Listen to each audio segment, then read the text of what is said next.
Because protein is the only energy-yielding nutrient that contains nitrogen, you can determine if a person is gaining, losing, or maintaining body protein by measuring nitrogen balance. Nitrogen enters the body in the form of protein, dietary protein that is, and leaves the body in the form of urine, fecal matter, and skin. So to determine if a person is gaining or losing body protein, you can measure the nitrogen going in the body and compare it to the nitrogen leaving the body. Protein is comprised of 16% nitrogen, so you just take the amount of protein the person consumes in a day, multiply it by 16%, that's the nitrogen in, and to get the nitrogen out, what you do is you measure the nitrogen that's lost in 24 hours in urine, and then you add a factor of about 4 to that to estimate the amount of nitrogen lost in the fecal matter and skin. So there's 3 possibilities. One is nitrogen going in equals nitrogen going out. Nitrogen equilibrium, you're neither gaining or losing body protein. You're in a state of maintenance.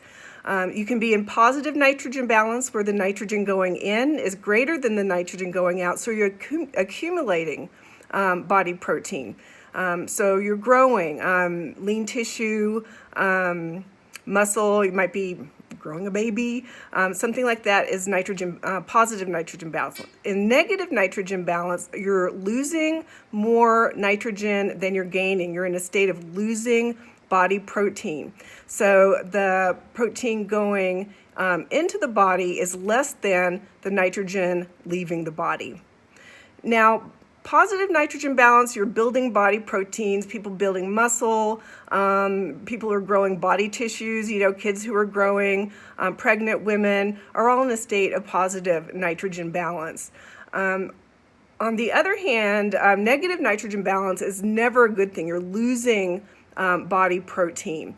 This happens in weight loss, and the body protein that's lost in rapid weight loss is a lot larger than in slow weight loss. And the way you would minimize the protein loss while you're losing weight is to perform some type of resistance training. If you're not eating enough dietary protein, or you're eating only poor quality proteins, those incomplete proteins, you'll go into negative nitrogen balance. When your dietary proteins are only poor in quality, that means they have at least one essential amino acid that's lacking until you start breaking down body proteins, particularly skeletal muscle, in order to liberate the missing essential amino acids so you can make essential body proteins like enzymes and hormones and things like that. Lack of movement, like people who are bedridden, people who aren't using their muscles, people who are really sedentary tend to lose muscle protein. If you've ever had a cast on for a broken bone or a sprain or something like that for any length of time, you know that when you get that cast taken off, say if it's your lower leg, your calf muscle will be a lot smaller. People with serious injuries or illnesses, especially burns and head injuries, they lose a lot of protein as well. Now, the concept of protein turnover refers to the fact that the body proteins are not static. They're constantly being broken down and built back up. Okay, so here we have body proteins being broken down to amino acids and built back up. And although this slide kind of implies otherwise, you don't 100% reutilize all of those proteins or all of the amino acids. That's why you need protein in the diet every day. Some tissues are turn over quickly, like tissues of the digestive tract. That's why your mouth heals so quickly after dental surgery, for example. And some turn over more slowly, like the red blood cell has a lifespan of about 120 days. This is just a summary of protein digestion. Proteins have to be broken down to amino acids in order to be absorbed. So here we have a protein being broken down to amino acids. Now, babies are born with porous digestive tracts. They have holes in them. And for that reason, they can absorb immune system factors from breast milk that are proteins.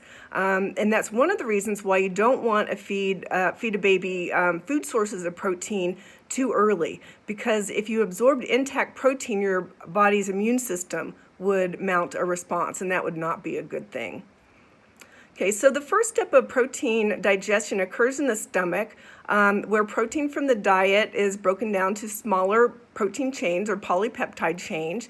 Hydrochloric acid, the acid in the gastric juice, denatures or unfolds the protein, and the enzyme pepsin is used to start breaking the polypeptide chain apart. So here we have a polypeptide chain being broken down a little bit. The small intestine is where most of the protein digestion occurs, and the pancreatic enzyme protease is the enzyme that breaks the polypeptide chains down into amino acids. Okay, so here we have the polypeptide chain being broken down to amino acids.